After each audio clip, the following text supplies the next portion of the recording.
We are back, and we are here just in time for the NFL playoffs of 2026. It's Film Don't Lie on A2D Radio, and we are brought to you by Alonzi Travel, specializing in creating the vacation of your dreams at Disney, Universal, or wherever your heart calls you. Reach out to get a quote and start planning. My email to contact me is right below in the ticker for you at any part of the show. If you want to jot that down, it's right there for you. We've had a couple weeks off. Last week we weren't supposed to be off, but I got hit with being sick. The stuff is going around, so we decided to take another week off, and we are back for the first round of the playoffs, ringing in the new year. And with me, we've got Mr. OGP, Pete Evans, and once again, returning from Eagles Talk and the Final Whistle is our friend Robert Brinkman, Mr. Brinks. Gentlemen, Happy New Year. How are you guys? Brinks, I saw you last night on Eagles Talk, so, I already saw you. But yeah. How you guys doing?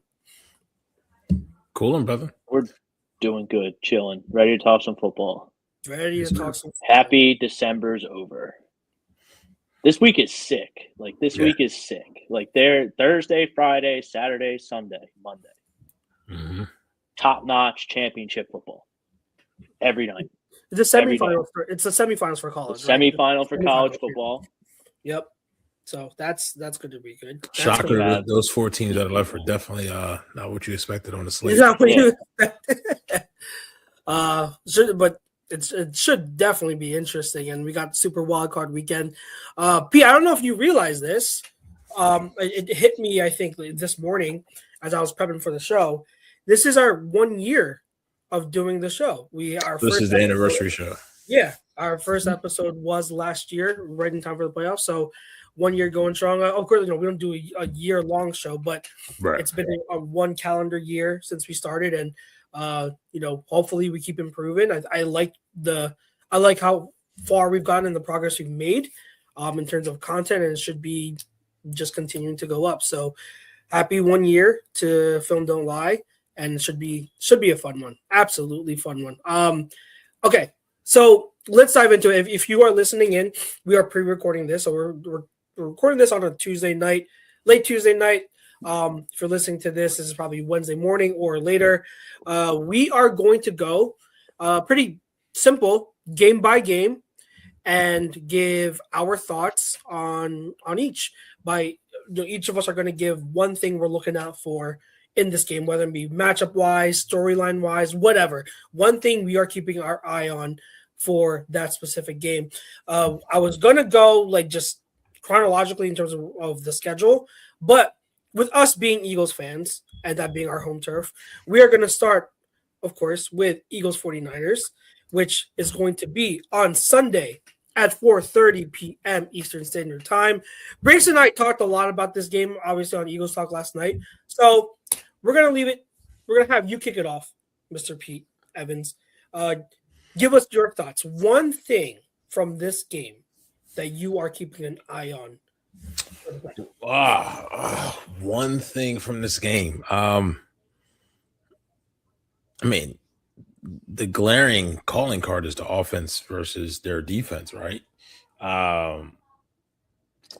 Sequencing, play calling, sequencing. Haven't seen it sparingly all year. I think it's the right opponent at the right time out of the teams that are here, especially because San Fran played Saturday, second game in 8 days. Physical game that had a lot on the line, and now you lost players in that game as well. One main thing is rhythm. That's my biggest thing. Get a rhythm on offense, and the defense will take care of itself. That's my biggest. That's my one thing. My overarching point. If you were to, so I'll ask you this because I know on Eagles Talk, when I posed this question. Brings, he said he's got his eye on Jalen Hurts. Mm-hmm. I said my answer was our second level defenders, like the linebackers and the nickel, because what I had said was copy pretty much the Seahawks game plan, and what they did in terms of taking away that intermediate middle of the field with our linebackers and our nickel corners. Take that away. You take away the crossers and everything there, and then rally and tackle as we usually do. Rally and tackle when the Niners have to check it down or resort to short passes near the line of scrimmage. So that was the key for me is taking that away, and that's important because that's pretty much with the Niners. The only thing they do well as a team, like that's really good, is their passing offense. It's been the better ones, especially since Brock Purdy came back and started getting his feet under him and playing well again, like usual Brock Purdy. So that's the only strength, the real strength of this team. So I am focusing on taking that away.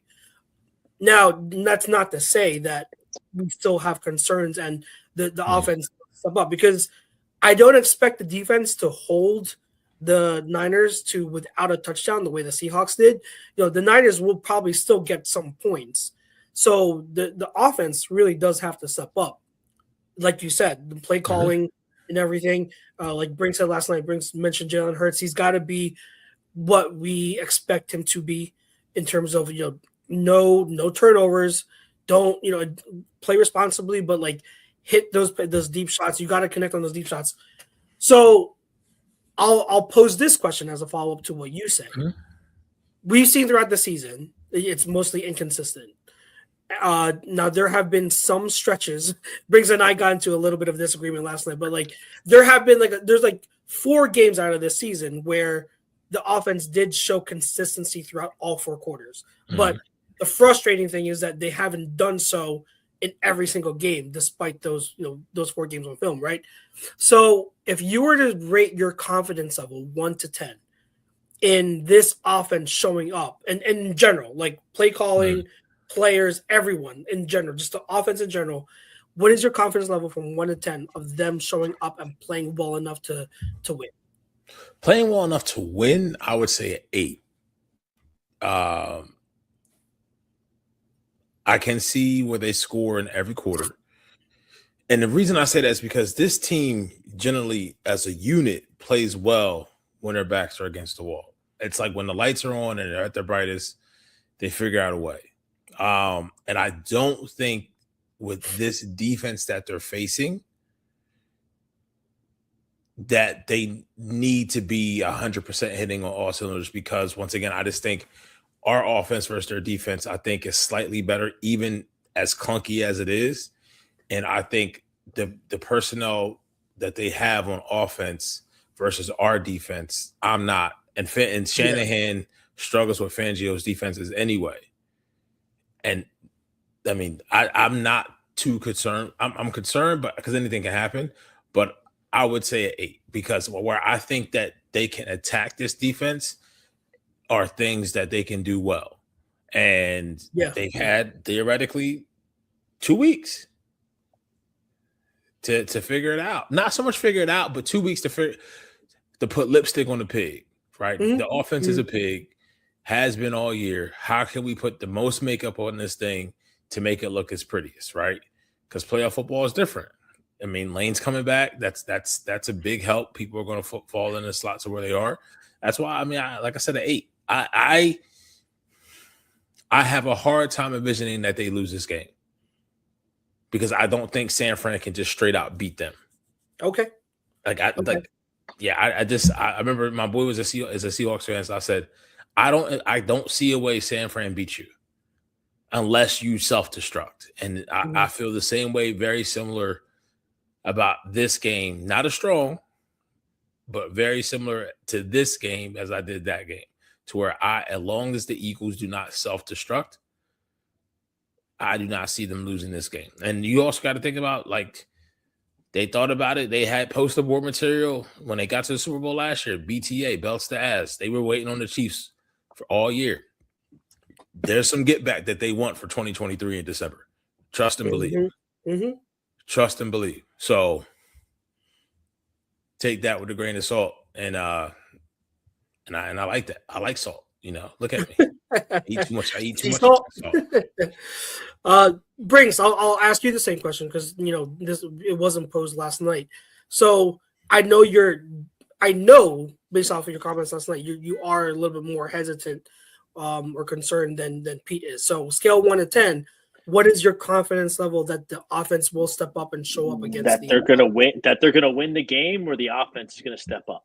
The offense is going to step up enough to win the game. Offense should step up. The offense should step up. They should be able to outclass this team. They should, yeah. So what's your confidence level that they will, though? 7. Okay. Not too far. Yeah, I think that's roughly where I'm at. 7, I'm 7 out of 10 confident that they're going to be playing in the divisional round. Mm-hmm. Obviously, you're not going to do that if you're going to throw out a clunker there on offense. But I mean, it's an interesting matchup because we're going to find out. Like, would you rather have a talented team like the Eagles with absolutely zero scheme, or a team that's deficient of talent but makes up for it with intelligence and scheme like the Niners do? Mm-hmm. You can't win with no scheme, which is why I don't think the Eagles are going to repeat. But I think you're still at the point in the playoffs where you can just kind of steamroll these guys. You should be able to just steamroll these guys. Now, if the Niners were 100% healthy, different story. I'd probably be at like a 4. But they're not. Okay. They're not, yeah. But they're not. Yeah. But, like, I'm not, like, what am I supposed to think? That, like, we're going to show up when the lights are the brightest and all the pressure's on, and this offense is just going to be, 30 points, we're fixed. I don't think it works like that. Mm-hmm. Like, I don't think you can just flip a switch like that in professional sports. If anything, your flaws are more exacerbated when the lights are brightest and the pressure's on. And I know it's a football show, but we say this with the Phillies every year for you baseball fans out there. Oh, everything's going to be fine. Like Harper and Schwarber, they're just going to hit a bunch of home runs in October and everything's going to be fine. But we get to October and it's just like May, June, July, August, and November. They strike out a bunch of times and we're going home. So I don't know.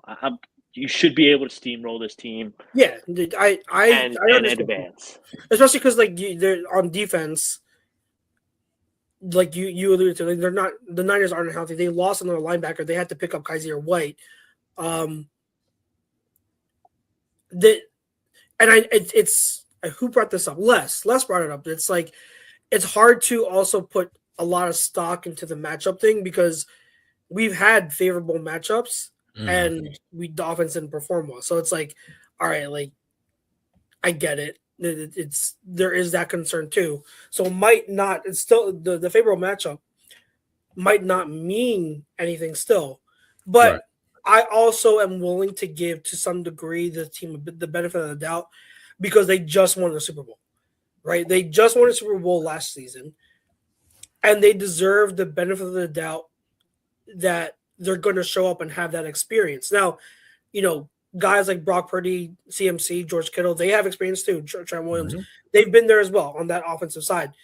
The defensive side, how many of those players on the defense were there when 2 years ago when they went to the Super Bowl? Right. I can't think of many healthy ones off the top of my head. Like so, again, I don't see how. Even if the game comes closer than what it should be, I still have confidence that they'll be able to still, get the win in the end. And I think that they deserve benefit of the doubt, like I said, to be able to not like completely flip the switch, because I agree, like that doesn't just happen. But I think they'll be better. Than what they've shown, at least what they've shown against the Bills. They'll be better in that regard. And the main person I'm looking at, though, is Kevin Patullo in the play calling. Like it's gotta just, I don't know how hard it is to just stick with what's working. Just keep looking. Why is it hard? Why is it so hard to stick to what's working? Well, why don't we let Jalen call it and go up tempo to start the game? Or go up tempo after the scripted plays. I don't know. I don't know. I hear you. I'd be down for incorporating that a good amount. I don't think the coaching staff likes or trusts Jalen that much. Well, they should. Why I don't know. When they go hurry up and they use no huddle in those hurry up scenarios, Jalen is usually good. Like, he's usually pretty good at that. I'm not gonna say he's like Peyton Manning, but like he's got 3 plays on his wristband, Chucks, and he just that one worked. Let's do that. One worked, and he called. Okay, that one worked. That one worked. Okay, we'll do XYZ flip, and then you do it on the other side of the field. Right. Yeah. And he's good. He's good again. He's good at running empty. Like out of empty, we're one of the better offenses. Just I don't know why they don't lean on that. We won't run empty once on Sunday. Watch. Frustrating. I'm not so concerned with this. It's the second half for me. Like the first quarter, second quarter. If they guess right, they look like they did in the first half against Tampa Bay. It's the adjustments to the adjustment. And one of the biggest things, Batula hasn't showed he's had the forward thinking and self-scouting to know, okay, if we're doing this, their counter may be this, so I have to do this. And if a week is enough time, I mean, hell, if last Sunday was anything to prove to you that he has learned anything, then I may go from an 8 to like a 6, but at the same time, like it's just almost like this is out of all the teams, this is probably in the wild card round. I would say this is the team with the worst defense. Yeah, in a way, this is the team. And how schedule. I don't know how they ended up 12-4. I think it's something with the schedule, and Purdy played out of his mind, but. I mean, listen, they're less healthy than what they were when they took the field last Saturday. Last time they took it, they've lost players, and they're already on their second or third string guys at some positions. I mean, you get Trent Williams back, you get Pearsall back, but I don't know. Is the perfect coach out there to be like Sirianni and have a scheme? Like, is that so hard? Because if we had that, then I mean, we may win 3 or 4 in a row if we can scheme. You can't do both. You can't have both. You either have a scheme nerd like McVay or Shanahan or LaFleur, or you have a CEO vibes knucklehead like Nick Sirianni. Yeah, who still doesn't act like he's been there before. Like, you're a Super Bowl winning head coach, and no, he's a clown. He acts like he's a player. He gets okay. I'll go off on a tangent on that. So I agree with Brent so hard. I want my coach. I don't like our coach. I'll say it out right now. I don't like Nick Sirianni. Not a fan of him. I understand. I get it. All right. So before we get off of this game, Eagles Niners, give me I'm not going to say score prediction, but let's go. We'll start with Brinks and Pete, then do myself. Say who you think will be the player of the game. When it's all said and done. Brinks. Jalen. Has to be. Okay. I'm going to say Saquon. I'm going to say Saquon. Yeah. From what I've seen at our run defense with Sharps and Kenneth Walker, I'm going to say Saquon. And I also think with Lane coming back, if they're smart, they'll go back to a little bit more under center and jumbo. Go back to say, hey, let's get 6 offensive linemen on the field, and let's pound it. So I'm going to say Saquon as well. All right, so that's Eagles Niners again, 4:30 on Sunday. They better win that. They better win that. I wanted to have any other slot but that because it's really it's the best slot. I know, but it's the best slot for people to watch, but it's not the best slot. The best slot to plan things around. That's the guy. Where do you mean? Would you want it to be? I would have hated the Monday night slot because you're waiting. Monday night slot would be terrible. I wouldn't prefer. I would have preferred either probably late Saturday or early Sunday. Late 1 o'clock, 1 o'clock Sunday or 8 o'clock Saturday. I wouldn't mind those either. I think like any of those I'm fine with, but I'm fine with 4:30. I think like late the 8 o'clock 8 o'clock Sunday night, it's just like, all right, like let's get this over with. Like I'm exhausted. Exactly. Yeah, I don't want. Yeah, I'm that exhausted. last game. Who's the last game? Sunday night. So Sunday night and Monday night, those two I would not want. And then the first game, which is we're about to get into, Panthers Rams, I wouldn't want that slot either. So like I said, 8 o'clock Saturday, 1 o'clock Sunday, 4:30 Sunday. Any of those, I'm good with. And we got the 4:30. But yeah, the Sunday night game is Patriots Chargers, and then the Monday night game is Steelers Texans. So okay, you got that. All right. Next game, which is the first game of Super Wildcard Weekend, Panthers Rams. And if you're looking at this, I know Briggs mentioned it last night too. This might be the most lopsided matchup of the whole weekend because Panthers back into the playoffs. They have a losing record. And they're about to play who I still think is the best all-around team in the playoffs is the Rams. If I were to pick a team. Okay. But yeah, I would be shocked. Spread is at 10, I think. Either 10 or 10.5. Yeah. 10.5. I would be shocked. Oh yeah, Briggs, what was the spread for the Eagles? 4.5. It's 4.5 They right now. moved to 4.5? Yeah. It started at 3.5. It's up to 4.5. Up to 4.5. Okay. All right. I'm not laying it. All right. So Panthers Rams, you said that's a 10.5?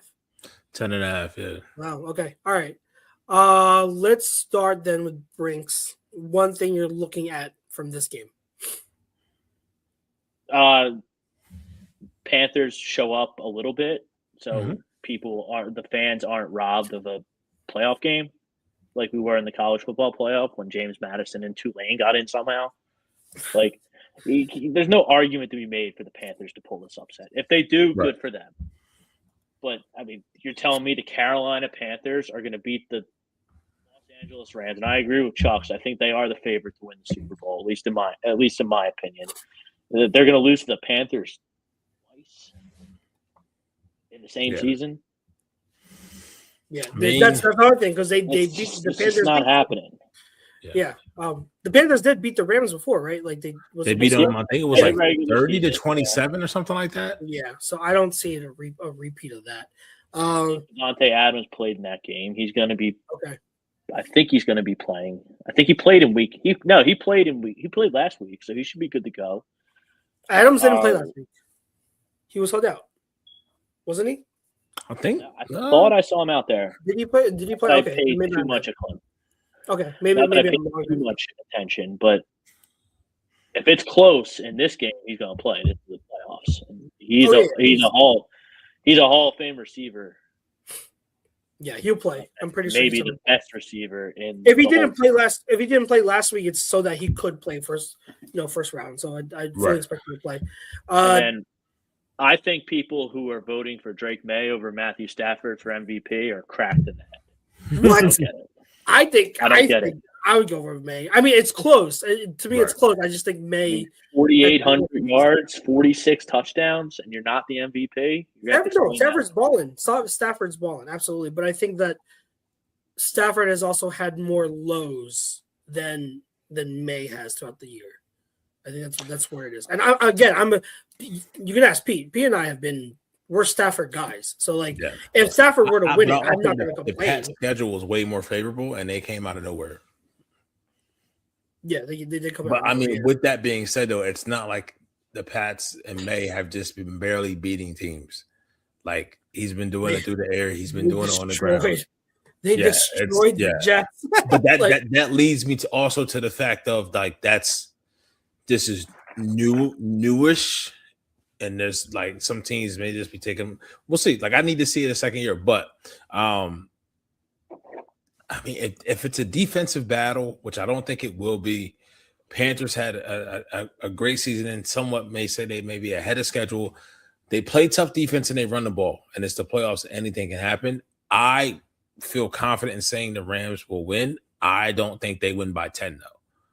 That's the tricky part. I don't know if I would lay the 10. If it was 11 or 12, I probably would definitely be all in on taking that on the Panthers.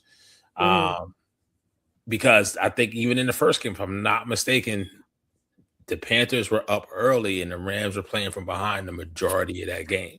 Yeah. If I'm not, and it was due to turnovers and stuff. And we've seen it, like even in the Seahawks, the Panthers have been playing tough teams like towards the tail end of the season. You know, they had the Seahawks and then they had the Rams. I don't expect the Panthers to win. I wouldn't be shocked if they do because that's football. But you know, the Rams would have to go on the road. Like last year, they won in Minnesota at home, and then they went on the road and lost here. They're going to be taking a trip 2 times, and they maybe so they're the 5 seed, right? So if they win Saturday, then they're probably a lock to go to Seattle in the divisional round, if I'm not mistaken. And I mean, assuming that the Eagles, you're assuming a Bears victory. Yes. If it goes, I know the Packers are favored by 1.5, if I'm not mistaken. But yeah, so either that or they would be coming here. So yeah, for me, I think we echo the same sentiments. Mm-hmm. Like, I personally would be shocked if the Panthers pulled this off. But if I'm going to find a path for them to pull it off, you know, for them to pull out the victory, the upset, they're gonna have to run the ball. Like they're going to have to pound the rock with Dowdle and Chuba Hubbard, ball control, and just shorten the game. And you know that kind of alludes to what you said, Pete, in terms of it. You're not picking the Rams to win by 10. Right. I think that avenue, if the Panthers want to make it any sort of game, they've got to make sure it's close throughout, and that control the clock, control time and possession as best as you can, and just the few times you have a shot at a play, like an explosive play or whatnot, you have to capitalize. Like the margin of error for the Panthers is so slim. Yep. But that is the path. If you're going to pull off this upset, you run the ball, control the clock, limit the amount of possessions, and just take advantage of what you have. Take advantage of the the shots and opportunities that you have. You do that, it could maybe be a game.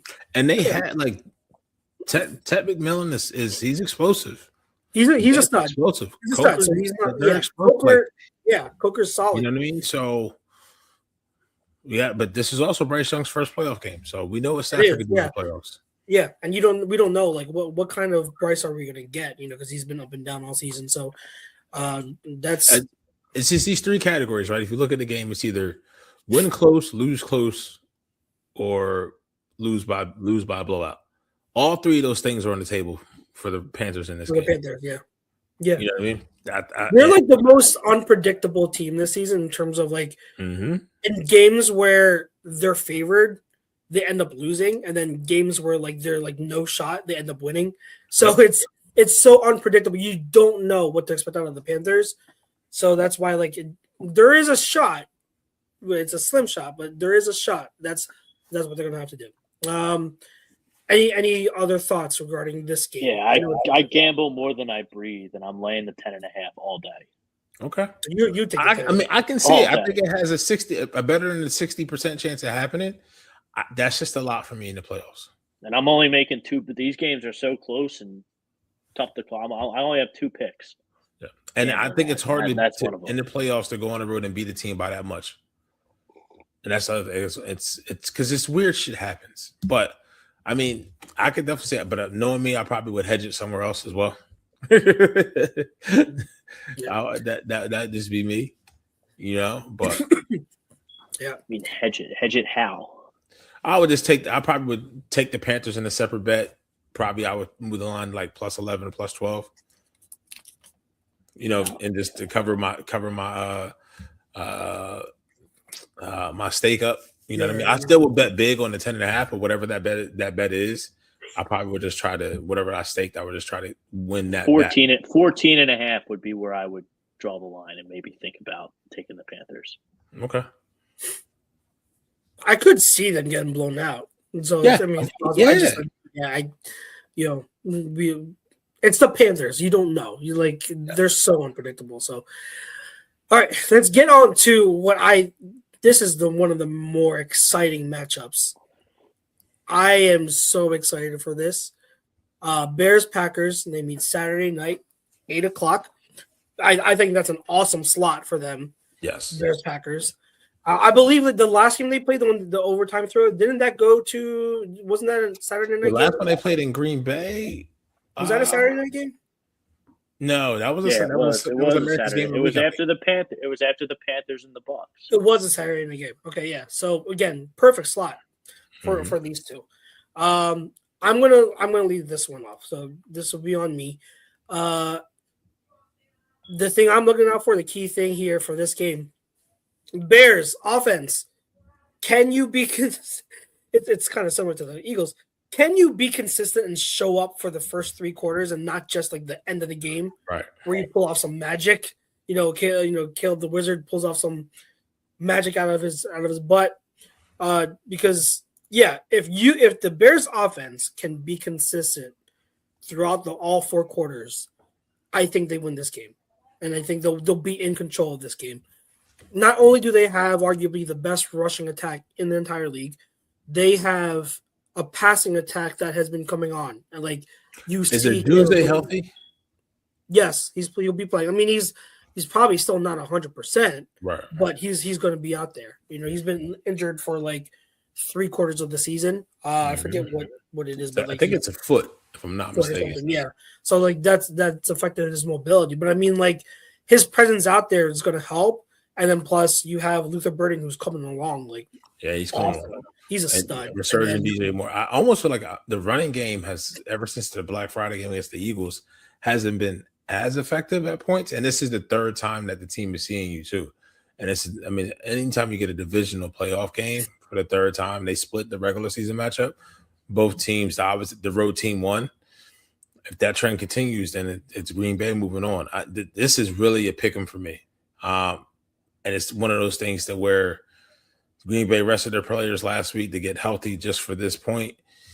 What Jordan Love is going to show up, right? And can they effectively move it down the field? Can they run again? Can they run the ball? Things of that nature consistently. So yeah, I don't know, man. What's the over under in this game? 45. I would feel confident taking it over. I can tell you that. I would, because both of 45 and a half. Yeah, both of these defenses aren't that great. Like I've been saying, Pete, the one thing the Bears can hang their head on is that they force takeaways consistently. They lead the league like by a wide margin in takeaways. So if they keep that up, if they turn the ball over once or twice in this game, that could be the difference.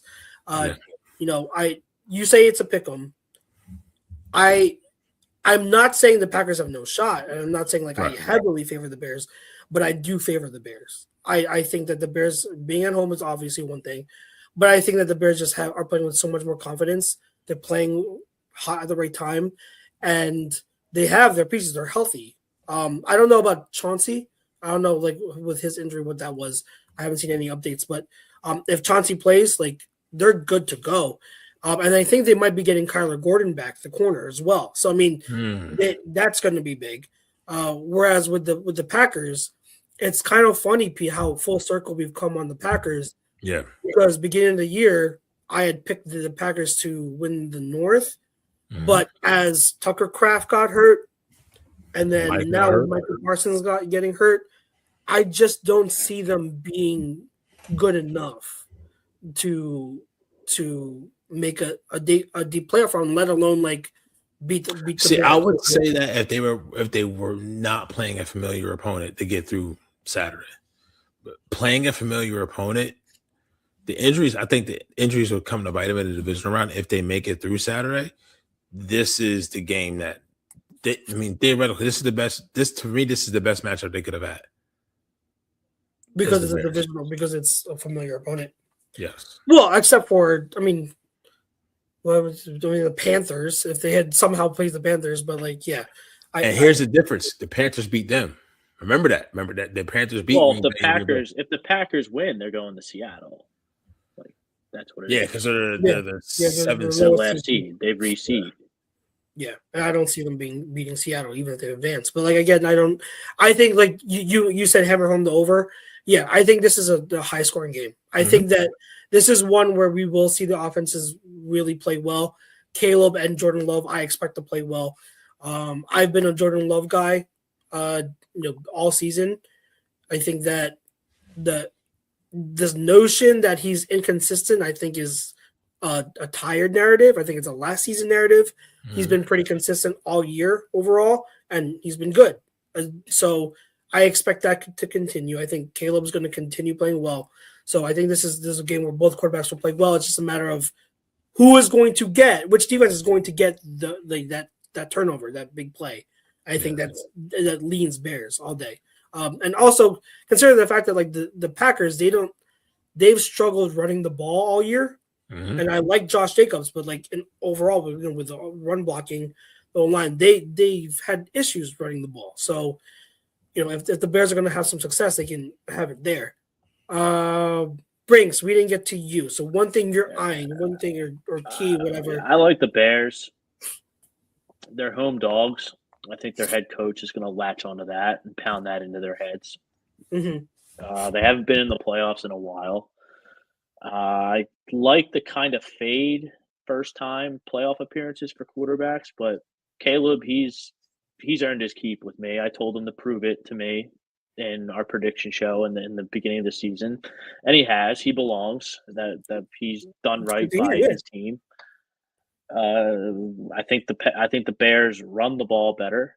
I think the Bears are more likely to change the game with turnovers. They've done that all year. And I just don't like the Packers. I don't like those stupid cheeseheads. I don't like Jordan Love. I don't like that they tried to take our play away. Like I don't like them. And I do think the Eagles are going to win on Sunday. And I would love to go into Chicago and get a little revenge when they straight up embarrassed one of the better defenses in the league by rushing for 283 yards. Yeah. So Bears, but I'm not betting on the game. I'm just going to sit back and watch it and see what happens. It's close. It definitely is close. Packers definitely have a chance here because it's, again, like we've said, divisional game, and they're not completely out of it. If they're going to win, the path for them is to just outduel them, outscore them in a shootout. So, anything else from this game you guys wanted to touch on? I mean, it's Ben Johnson versus what is the DC's name in Green Bay? Jeff Hafley. Hafley, yeah. That's a good chess match. That's a good chess match. But they don't. Hafley also doesn't have a pass rush to work with anymore. Right. Like, oh man, and their pass rush are going to have to come from the back end coverage. You're gonna have to give your line more time by having tighter coverage. But then I can see Caleb going crazy on running, like north of 50, 60 yards. Oh yeah, he's got wheels. So I can definitely see that. So I am so excited for this game. This might, like, aside from the Eagles game, this might be my, like, the one game I'm most excited to see. Is Bears. Really? Okay. Yeah, because I you mean from just like an offensive perspective? This game, because I've been rooting for the Bears almost all season because I like a lot of those players. That it's Munungai, Swift, Caleb. I'm a Caleb believer. Luther Burden was one of my favorite receivers. Colston Loveland was my tight end one from the draft. I really like Ben Johnson. Obviously, Chauncey's there. TJ Edwards is there, so former Eagle. So, like, the Bears, just even going into the season, they were a team that were just – I had a lot of players that I liked, and I was really intrigued with the storyline of them. So I've been actively rooting for them to do well all year. So I'm intrigued by this, and I really hope they pull this off. It's going to be a tight game, but like I'm rooting for them for – possibly this is the last game I'll be rooting for them because if they win and we win, we're going to face the Bears. So this might be the last game of the year that I'm rooting for the Bears to win. All right, next game as we enter Sunday, 1:00. I mentioned like the most exciting games. This is probably the other one that people could argue for. You have the scorching hot Jacksonville Jaguars facing off against the Buffalo Bills Sunday 1:00. You've got Josh Allen, who, as we talked about a couple of weeks ago when we were doing the AFC playoff picture show, that Josh Allen has an opportunity here because his rivals in Lamar Jackson and Patrick Mahomes and Joe Burrow, the other three elite quarterbacks in the league, they're not in the playoffs. So the pressure is on. Whether fair or not, the truth is the pressure is on for Josh Allen to find a way to make it to the Super Bowl.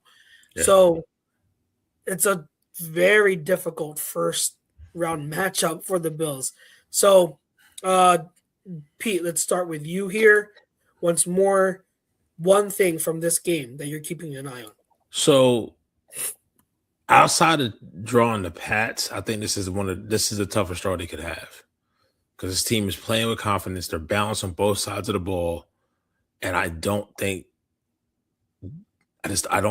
see how the Bills' offense can keep up with the Jags. I just don't, unless McDermott schemes something up that Cohen hasn't seen yet, and Trevor and T-Law reverts back to his old self. But I mean, he's doing it through the air, through the ground, on the ground. Yeah. Thomas Jr. is healthy. Sneakily, the best trade at the deadline this year has been a Jacoby Myers trade. He's been a godsend for them. Yeah, he's been a godsend for them. Parker Washington too. They can ETN. They can run Brent Strange. And then the defense is, while it's hasn't been talked about on the level of the Texans, Eagles, and Seahawks, it's nothing to sneeze at, right? I mean, good defense. They have Tavion Walker, Josh Allen Hines. I mean, they have dogs on that side. And I don't know. I don't really get the sentiment that Jacksonville has a really tough place to play. But I mean, they're a prideful bunch. And I know Brinks, I talked about first time playoff appearances, right? This isn't the first time. I think this is the first time in the playoffs for Trevor Lawrence. I believe Jacksonville. No, remember he came back. Yeah, he came back against the Chargers, right? Was the coach. Yeah, and then but for Liam Cohen against Sean McDermott, we have to see. I expect this is the game. I'm not picking. It's hard for me to pick who's going to win. I think Jacksonville will win, but I can see a path for Buffalo to win. But I am definitely, whatever the over is, I'm over. Oh, I think the over is 52 and a half, Pete. Yes. 52 and a half. Highest one of the weekend. Yeah. Wow. And that's not safe. That's not safe. Yeah. Because Josh can just extend plays and find people that are open. And Jacksonville's offense, I mean, it's humming right now. I mean, what did they put up against Denver?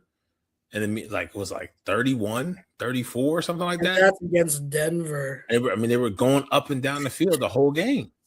So, I'm confidently taking over. And I'll say I'm confidently taking over in Jacksonville. I think the divisional round on the AFC side has no familiar quarterbacks. Gotcha. Yeah. All right. Brinks, one thing you're looking out for. I mean, it's just would you rather have the team with the best player, which is Josh Allen, or I know Jacksonville's had a really good season, but I look at their team, it's just solid across the board. They have a lot of solid players. They built a very solid roster, but I don't know if anything about their team is elite. Yeah. I don't know. I hear you. I absolutely hear you. I don't know. So I think I'd rather have the best player. So I'm leaning Buffalo here. Okay. It's going to be warm. It's going to be warm for Josh Allen. He's not going to be missing those 2-point throws, them easy 2-point throws for him like he missed against the Eagles. Buffalo, that's going to be a strong Bills contingent down there in Jacksonville. They don't have fans down there. So it's a de facto home game for Buffalo. And if Buffalo's not going to make a run with all these guys not in the dance, when are you going to do it? And they don't. I said this on the AFC show. It's just there's an opportunity here, and even though they don't have Buffalo has a flawed team. Like they don't have a great like all around team. They still don't have a great wide receiver core. Their defense is lacking pieces. So, but this is what happens, Chucks, because they've been the last 2 off seasons. They've been sent home by Patrick Mahomes and the Chiefs. Yeah, and in each of the last 2 off seasons, they've been very public about trying to build a team to beat the Chiefs. I know. Well, that's great. Now you're in the playoffs, and Patrick Mahomes is in the hospital bed, and the Chiefs are at home. Yeah, so they have to. Why you don't do stuff like that? Well, yeah. I 100% agree, and that's where I'm. What I was alluding to is the fact that like they have a flawed team, but there is still a path for them to make a run, and it's pretty much obviously we know Josh Allen and he's a magician, so he can make stuff out of nothing, and he can step up and play hero ball at any point, but they've got to lean on the run game this whole postseason, and that's where it starts. So like, how does that match up? Can James Cook and this rushing attack that the Bills have, and they are at their best when they are running. They are one of the better running football teams in the entire league, especially since they use like a lot of like 2 tight end sets, so heavier personnel. The thing is, and I looked up the stats beforehand, the Jags actually they have the 4th best rushing DVOA in the entire league, 4th best, and they're 7th in explosive run percentage allowed. They only allow an explosive run on 9.2% of the plays. So it's strength versus strength. So which one is going to be able to break? And that's going to be key. Would you say 52 and a half, 53 and a half? 52 and a half. 52 and a half. I think I would still take the over as well. I think I'm with Pete. I think you're going to have both of these quarterbacks just balling out. And the James Cook, I think he might, in terms of success rate, I think James Cook might have a tough day, but I also think James Cook is capable of breaking one at any point, like 1 or 2. So if he breaks 1 or 2, that could be enough. So the Bills have a path, and they don't have a horrible defense overall. Like their pass defense has come on. It's not horrible, and then their run defense has played a little bit better, but I don't know how much of that is weighted because they played our offense, which is dumb. Our offense doesn't want to lean on the things we do well. So I don't know how much that weighs into it. But the Bills have a good enough team to make a run to the Super Bowl. It's not the best team. It's a good enough team. So they've got to find a way. The pressure is on for Josh Allen, like I said, at the top of the segment. It's on for him.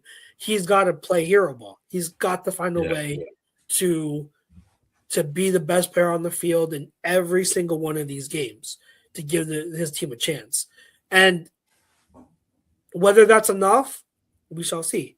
But I'll say this. If he plays like at an elite level in any of these playoff games, there is still a way for them to lose. And I wouldn't put that on Josh.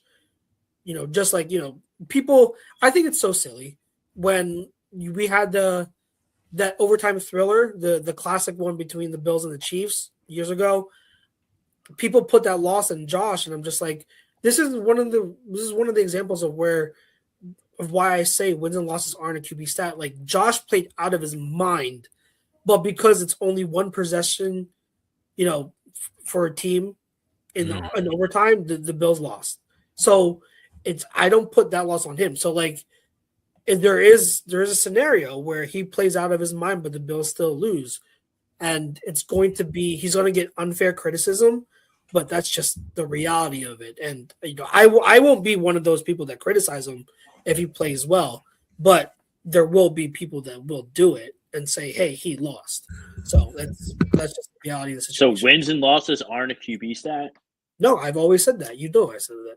I know you always said that. Well, how come every time Jalen throws for 128 yards in a game, all I hear about is all he does is win? Do you hear that from me? No. Exactly. You don't hear that from me. You don't hear it from me either. I don't put that. I'll put it this way. I'm pointing it out. I'm pointing it out for those people. For those people, yeah. That's why it's ridiculous. So like, it's like pitching in baseball. I don't. Yeah, I mean, I don't. The comparison is kind of lost on me because I don't watch baseball a lot. Well, if you're a starting pitcher, Chucks, and you pitch 8 innings and strike out 12 guys and let up no runs, and then the closer comes in and lets up 4 runs, and you lose. You lose, and you didn't get the win. Or you let up 1 run and your offense didn't get any runs for you. You take the loss. That's happened to a couple of Phillies aces recently. That's what I was saying. Doesn't that always happen? Doesn't that always happen to like Wheeler or something? Like he'll get no Jacob deGrom 1 year, Chucks, had like a 1.83 ERA and was like 6-12 for the Mets, and he won the Cy Young. Oh my God! Yep. And he should have. Here's another comparison I'll bring for one like I'm obviously not familiar with wins and losses with goalies. Like you can have a goalie on a horrible team who plays lights out, but like the win-loss record will be bad because he has no defense in front of him and no goal support. So, I would say goalies are a little bit different because you can be a really good goalie and kind of keep your team mediocre or keep the bottom of falling out. But you can have a really good team and a really bad goalie and be absolute dog shit. yeah. Because I mean, you can average 4 or 5 goals a game, but if you're giving goals against at 4.8, 5.5, and that's the worst offenses on the ice are scoring 4 or 5 goals on you. That's tough. Yeah, it's tough. It's tough. So it's you extrapolate this to football. I just never understood the whole thing because football is the ultimate team sport. Quarterbacks don't play defense. They don't play special teams. So I just never understood the need to label wins and losses as a QB stat. But that's a conversation for another day, maybe in the offseason when we talk about like deep, like philosophical football stuff.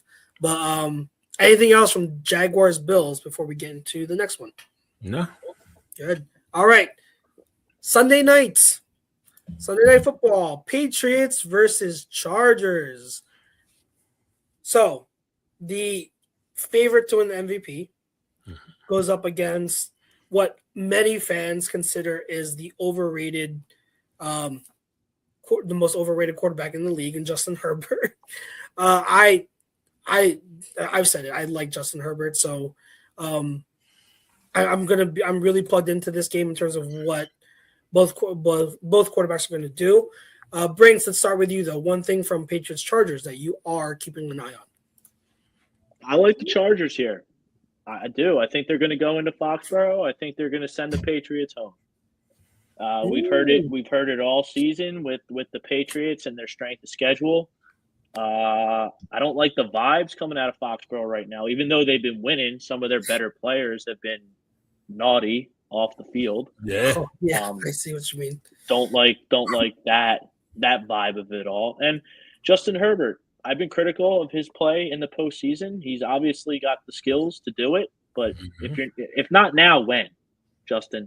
Like, if not now, when? If you're not going to when he gets a good team around him, that's when. I would say injuries. This is as wide open as an AFC or NFC can get this year. This is as wide open as it can get. There is no clear favorite on either side of the ball, in my opinion. So. You want to tell people like me, shut up about your postseason performances? Go win a game. I like the Chargers here. I'm gonna believe in them one last time. To piggyback off of that, again, we'll have to see how the game unfolds before we assign blame. But I'll say this: if Justin, and this leads to my key for the game. Can Justin Herbert outduel May? Because I think this is another one of the games where it's going to be high scoring. Justin Herbert, as we've all seen the past several weeks, or all season practically, offensive line pass protection is horrendous. He's fighting for his life almost every single snap, but he still finds a way. Like, he still found a way to play admirably and to fight. And like, I feel like every week we see a highlight reel throw, at least one, of Justin Herbert where he's making something out of nothing, and it's miraculous. And it just goes to show the type of talent he does have. It's just that the fact that they have to rely on that so much is what kind of hurts this Chargers team. Their 2-star offensive linemen are out, and the pass protection that you see, it's horrendous. But if Herbert and the Chargers can somehow find a way to pull this off, to out and Herbert finds a way to outduel Drake May, which is again supposed MVP favorite. I think a win like that should quiet a lot of people when it comes to the Herbert hate. I think it should. I think a win like this, because I think I said it weeks ago, Pete. All he needs is a signature win. He needs one signature win in the playoffs where he plays awesome, and the haters have nothing to stand on anymore. Yeah. Nothing to stand on anymore, and this could be it. So I'm rooting for the Chargers here. I like the Patriots team. I think they're a solid, good team all around. I think Drake May he gets my vote. I would vote for Drake May, and I think Drake May is on his way to being like he has that elite potential. He's not there yet. He needs to show it more than 1 year, but he's on his way. He has that potential. So I like the Patriots, but I'm rooting for the Chargers. If they can scrap and find a way to win this, that would be huge for Herbert and Jim Harbaugh and his tenure there. So, but how about you, Pete? I can see out of all the games, I can see the Chargers pulling this off. Cool story for the Patriots. I put a lot into the schedule, catching a lot of teams off guard. Chargers played in a much tougher division, even though the Kansas City Chiefs finished with a losing record, going into Arrowhead and trying to play in that environment, and going to Denver trying to play in that environment, and really not having a home field advantage when you play at home games anyway. You know what I mean? I know that sucks. I heard that stadium is beautiful. Yeah, that stadium is beautiful, but like there's no home field advantage. Right. They just don't like him out there. Yeah, they like him in San Diego still. Yeah. They should have never left. But the only famous all those people like the Rams, or they like the Raiders from back when the Raiders played there. Yeah, they have. The Chargers have the one super fan, the Asian lady who got famous, and that's like it. That's like their only fan. So you gotta feel bad for him. But go ahead, Pete. I can see a path for the Patriots to win as well, just because and if Herbert continues his trend where he plays bad in the postseason, the Chargers have no shot. O-line is a big thing. But I'm kind of leaning towards Breaks and you going with the Chargers. You know. Nice. Yeah, I think somebody's first time in the playoffs is they're going to lay a goose egg. They're going to lay a stinker, and you just don't know who it's going to be. Yeah, it could be May. I mean, it's. I say this too because it's going to make it even harder on Herbert. The Patriots have a really good run defense. Yes. So I don't expect much out of Hampton or Vidal. So and they really don't think Herbert's going to anyway though. Yeah, I don't think that he's going to get much help on the ground. Yeah. He's really going to have to play one of the best games of his career to pull this off. But the Patriots don't have a premier pass rusher. No, so they're not able to take. They don't. It's all like a solid group all around. So you're right. It's a solid. Yeah. Look, they're the number 2 seed in the whole AFC. Like they got solid guys pretty much throughout their roster. But in terms of that premier pass rusher, and what have we heard the whole season? They've had injured and ineffective offensive line. No, it's not really their fault. Becton's been in and out. Slater's out. Joe Alt, he's done. I think, right? He's been done. So, Joe Alt's been done for the season. Yeah. Yep. So, it's tough, but it's there Patriots, for him. It's there for the your Patriots, boy. It's there for your boy, Chucks. He's got to do it. It is there. He's got to go do it. Yeah, he's got a good matchup for him. So the Patriots from 4, you've got Moan Williams, obviously, stud. They got I never know how to pronounce his name. Kyrus Tungai, Christian Barmore, who's solid. Caleb Chase on his and then that's who's the other guy? Oh yeah, Harold Landry. So it's okay. It's not not huge household names. Obviously, Moan Williams is the biggest name there, but they're not bad. But yeah, there's no one who is really a premier guy. So I guess that can offer some hope that the Chargers offensive line can hold up enough. So we'll see. But yeah, their run defense though is really good. So I don't know. We will see. I'm intrigued. Anything else before we get to our final game? No. All right, last game, which I think is also a very lopsided affair, similar to Panthers Rams, which is maybe that's why it's all on Monday night. Well, we've got the Steelers coming off of their miraculous victory against the Ravens, going against the Texans and their number one defense. So you think this is lopsided? I think this is lopsided. Well, okay, hold on. I think. You think this is Panthers Rams lopsided? It's not Panthers Rams lopsided. I won't go that far. Maybe I misspoke probably. So maybe it's not that lopsided, but I think it's definitely the second most uneven matchup, because and this will go into the thing I'm looking out for.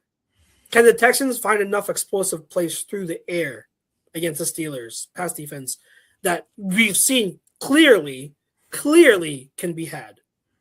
So if they do that, if Stroud continues to find explosives, whether it be to Nico, to Jaden Higgins, who's coming along, Christian Kirk is there too as well. If he can find explosives just once in a while, that Texans defense, I don't see how the Steelers offense will be able to do much of anything against the Texans defense, because even with DK in there, all this Steelers offense does is check down, go ball to DK. That's all they do. That's all they do. So I don't see how they'll be able to score enough points. Now, Kenneth Gainwell has been playing really well. Obviously, Jalen Warren is another good running back. So maybe they'll be able to pull off some explosive plays too against the Texans, but just consistently over the course of 60 minutes, I don't see them scoring enough. So, Pete, how about you? One thing.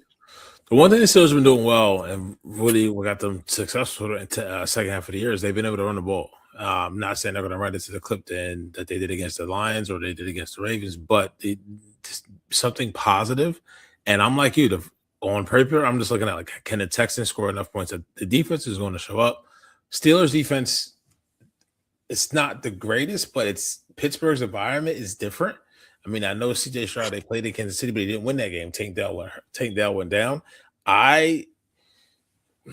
Houston -3. This is probably a game where I would not mind taking the points from the Steelers, being the home dog.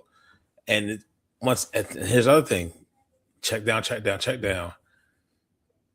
Aaron Rodgers is a playoff is a different man. It is what it is, and you may just find some shit. And I think this score in the under, whatever the under is, I'm taking under. Under, yeah. I'm thinking this game is gonna be like I'm thinking it's gonna be like 16-13 or 16-10, 17-10, something along those lines. Less than 30 points in the game to be a defensive battle. And for me, is just can the Texans, like you said, can the Texans score enough points?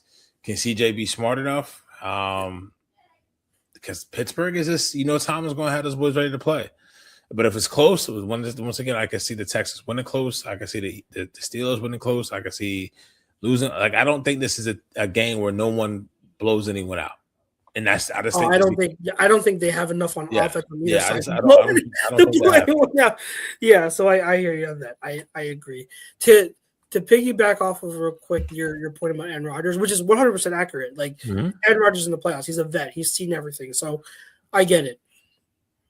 I would feel more worried about the Texans if I hadn't already seen CJ Stroud ball out in the playoffs. But we've seen I have faith in CJ Stroud. To be able to play well enough. So, Brinks, how about you? One thing from this matchup. I don't want to say like I'm 10 out of 10 confident that the Texans are going to advance because it's not like the Carolina and the Rams, but I would be kind of surprised if the Steelers won this game. I think the Texans are really good. Yeah. Really good. I think they're one playmaker in the offseason away from really being contenders. Ayuk. Let's get it happening. If he's okay in the head, next year. He's not okay in the head. He's not okay. Yeah, I did not see that mental side of him coming this year at all. Know. It's crazy. It's crazy. I hope he's okay. But yeah, these guys they but I mean, CJ Stroud is a good player. Mm-hmm. Woody Marks, I think that's enough to establish a running game. Mm-hmm. I think. Nico Collins was held out last week, so that might be something to monitor. The game's not till Monday, but I kind of got a feeling that was just precautionary because they knew they probably weren't going to win the division. And if you monitored what was going on Sunday, DeMeco Ryan saw that the Jaguars were up by 1 million points and then pulled all his guys out. It'll be interesting because, CJ Stroud his last 2 times has been the kind of the 4 seed. As the AFC South kind of redheaded stepchild. He's had a home game, and he's been able to win. He's got to go on the road now. It's Pittsburgh. It looks like it's going to be cool in the Northeast weather-wise for January, but Mother Nature can turn its head on a dime, so that's also something to monitor as well. But I think they have enough.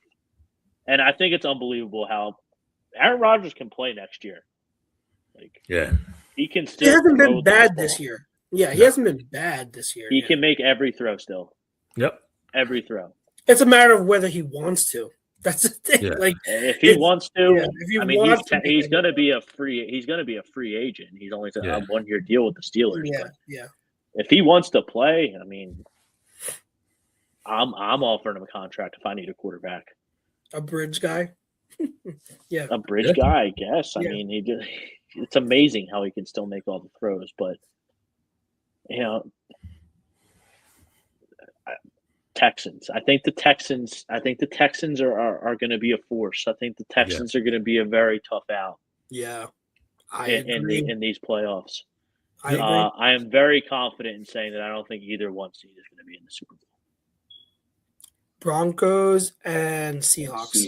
I don't think either of them are going to be in the Super Bowl. I think I give the Seahawks a better chance than the Broncos, but I think that's because you got to go through Seattle. And I think Seattle has a better defense than the Broncos. Yeah. I think the Broncos. I've seen some things the past few weeks where I'm like, okay, maybe they're not in the same as good. As I've been Broncoed up the whole year, Chucks. Yeah, I know you have. Yeah. They were great. And then I saw them play the Jaguars and get pushed, and they got smacked. Yeah. So that was like, okay, like if you're going to get down by double digits, like I don't know if Bo Nix is quite. I don't know if Bo Nix is quite there yet, throwing the football to dig him out of that hole. And which game was it, Pete? Where we talked about where I gave Bo Nix his flowers, where he played amazing, like his best game. Which game was it? He played lights out. I forget which one it was, but it's like he played that one game 3 weeks ago. Yeah, it was like 2-3 weeks ago, and he was awesome. And I had said, if you get that Bo Nix in the playoffs, the Broncos can get to the Super Bowl 100%. It's just a matter of like, is that an anomaly? The Packers game. The Packers game, yes. Yeah. So was that an anomaly, or is that like really what he is? So he's got to show it now. Like, is the Bo Nix that played against the Packers, is that what we're going to see in the playoffs? Or are we going to see the other Bo Nix we've seen majority of the games this year, where horrible throwing downfield, just bad inaccuracy, where he's and he doesn't really throw anything other than check downs and near the line of scrimmage. Like, what ball are we going to get? So I also will say with that, and I will probably get into the Broncos more next week when we preview the next round. But like, the one thing I'll give him credit for, though, he's been clutch all year. So whichever team they see next round, if it comes down to a close game in the fourth quarter, that's where I kind of favor the Broncos, depending on who they match up against. So yeah, I give them that. Anything else from this matchup? Steelers, Texans? No, not for me. All right, let's finish this off, as we always do, with no huddle. And I wasn't going to bring up a no huddle because we were covering the whole first round, but with Black Monday coming and a lot of stuff happening, especially with the big announcement today, which happened just a little earlier. I wanted to really dive into it. So the Ravens fired John Harbaugh, and the report that came out was that the reason they fired him was because he was not willing to move on past Todd Monken. And so the Ravens fired him. And if you want my opinion, Harbaugh and Monken are better off. Because God forbid, I do not know why as a Raven, like the Ravens, you'd want to move on from Todd Monken. I know it's tough because there's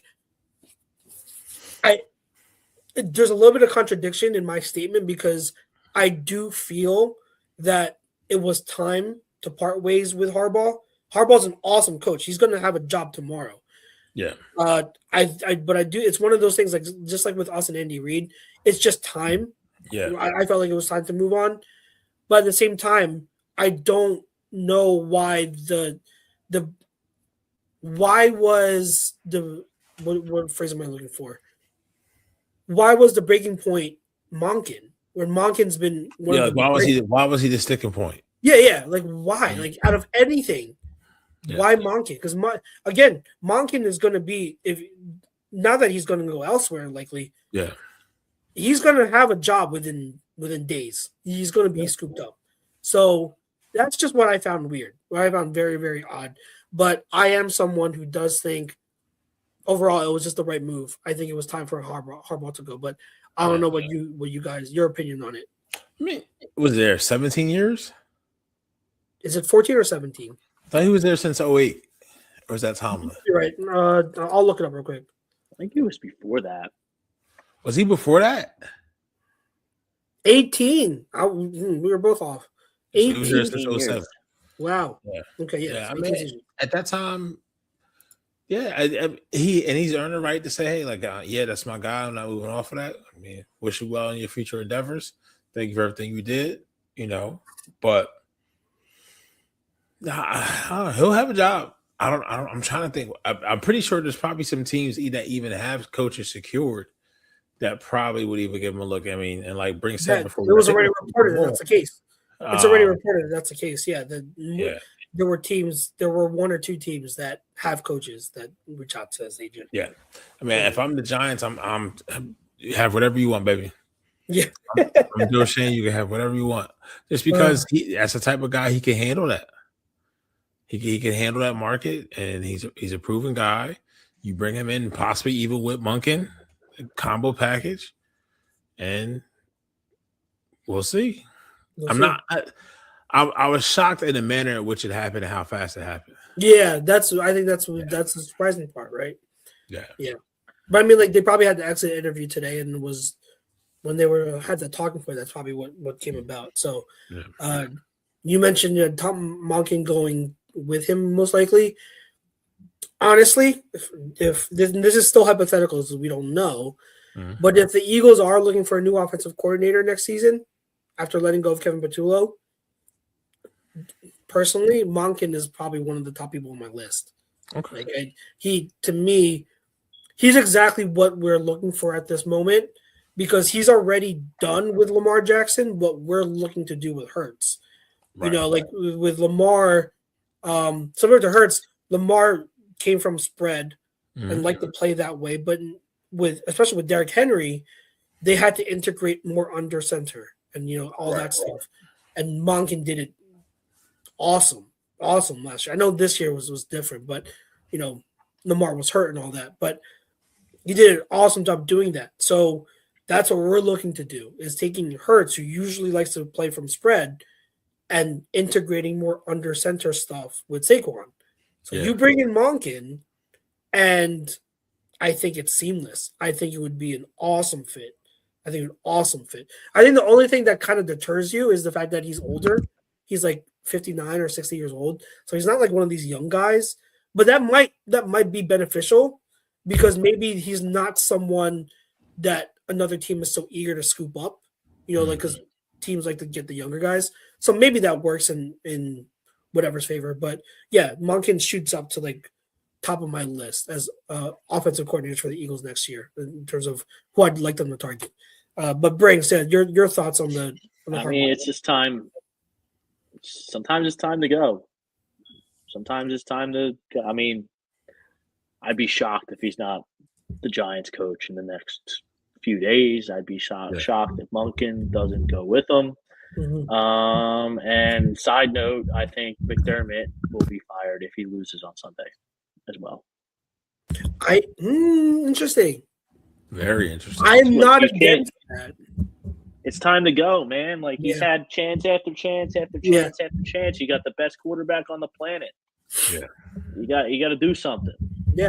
I would have fired him after. I would have fired McDermott after last season. If I okay. Fired him and try to go after like Ben Johnson or somebody like that. That would have been very interesting. You know why, Brinks? You know why I'm not opposed to that is because he's a defensive coach. Yet the Bills' defense has slowly regressed the past few years. So, like, why is that the case? Why is that unit getting worse and worse? When it's supposed to be thriving if you're a defensive coach. So I hear you on that. I absolutely hear you. It's like our guy Nick. He's offensive background, and we can't. It's like pulling teeth to get a first down. It makes no sense.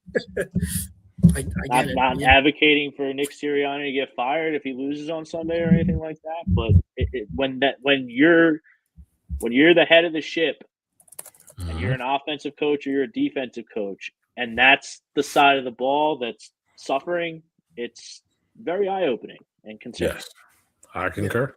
Yep. Some of the other firings from around the league, we've got Kevin Stefanski by the Browns, which not surprising. I mean, none of these are surprises, but like there are still some names. So Kevin Stefanski, an interesting name. I think he'll get a head coaching job somewhere. I don't think he's going to be OC. I think he's looking for a head coaching job, and I think the team will give him that. I think he was just given a bad plate with the whole Deshaun Watson thing. That wasn't up to him. So Stefanski's one. I know a lot of Eagles fans are like, "Hey, like let's get Stefanski back in the building." I would like that, but he's going after a head coaching spot most likely. Another one was Raheem Morris, which I thought was the right move. I know there were some people that thought that Raheem did a good enough job to earn another year, but I look at him and there are too many game management gaffes from him that don't make sense, and too many like, what are you doing? You're too talented of a team to be losing. Too many of those for my liking. So Raw is gone. This isn't going to be a popular take in Philadelphia, but I thought Jonathan Gannon got dealt a bad hand out there. Oh yes, I know. I agree. You think so? I mean, the bottom fell off. The bottom fell out of the team. Like they almost made the playoffs last year. Yeah, they were in it the whole season, and then this year the bottom falls out of the quarterback, which Jonathan Gannon had nothing to do with. He was there when Jonathan Gannon got hired. So the quarterback doesn't work out. Again, he had nothing to do with drafting Kyler Murray, extending Kyler Murray, nothing. And he's fired because he had to play with a 40-year-old Jacoby Brissett, who is Jacoby Brissett, with all due respect. At 4 years old. Yeah, I mean, I think almost him. I would put him and Raheem in the same thing. I think the reason why Raheem Morris got fired more so than Gannon is because the GM went with Raheem is where Fontenot's going too, and Fontenot brought Raheem in. So that's a little bit different. Where I think if it was a different GM and they had faith in him, Raheem may have gotten another year. Because I think they finished 8-9, if I'm not mistaken, or 7. Atlanta was 8-9. Atlanta was 8-9. Yeah. So, yeah, but I mean, I think getting to fall back on his feet somewhere. I don't know if he'd be a head coach again, but definitely DC, or he may take some time off. Definitely DC. DC, he's good. He's a good DC. I don't think head coach because with Atlanta, they got off to a good start in Atlanta, but they went on a losing streak, and then you've got to be held accountable for that. And they have too much. They have flaws. They're not a perfect roster, but there's too much talent to see. Like how I don't have the schedule in front of me, but there were definitely games where we're like, why are you losing? Why are you losing this game? I mean, but look, they finished. They tie with the same record as the division winner. It should have been better. I picked them to win the division, but they should have. What do we talk about every August? Right, like clockwork. The NFC South is the worst division in football. They're only going to get one team, and the Falcons have plenty of talent to win more games than they lose, and they don't year after year after year after year. Yep. And I think his job got saved last year because they went on a 4-game winning streak, but it didn't matter. Yeah. And they did the same, and they did the same thing this year and came up. So it looks like they came up just a little bit short, but they really didn't. There's no reason the Atlanta Falcons. We should be talking about the Falcons this weekend. How many games? Playing I think Penix going down, and then the OC that definitely didn't help, but. That's all right. Their loss, our riches. Come on, Kyle Pitts, come back on home, baby. Yeah, I see where I'm with you, Brinks, and I'll put this example as like the other side of it. It makes total sense for the Colts to hang on to Steichen because even though the bottom fell out for the Colts, you can clearly see why the bottom fell out for the Colts. Yeah, it's because their starting QB got hurt. The corner that they just traded for got hurt, and it was just done after that. It was just done. So it's Steichen was doing his best with what he had, and it made sense because you could literally see he's still doing a good job from what he had, but with Raw in Atlanta, it just wasn't the case. With Gannon, I disagree that you got dealt a bad hand because, again, we talked about him being a defensive-minded coach. That defense really never took a step forward. And they have some pieces that I like, but it was never – and they never took a step that you anticipate. Because, like, ever since he's been there, it's like, okay, like they show some signs this season. What are you going to do? You expect them to take a step forward. It doesn't happen. This year, again, okay, they got some pieces. What can they do in the NFC West? Nothing. Like they collapse. So I just don't see Gannon doing enough of what was expected to earn that. Kyler Murray. I'm not trying to be a Jonathan Gannon apologist here. I'm just saying of all the guys that got fired, like that one was the one that maybe you should have got one more.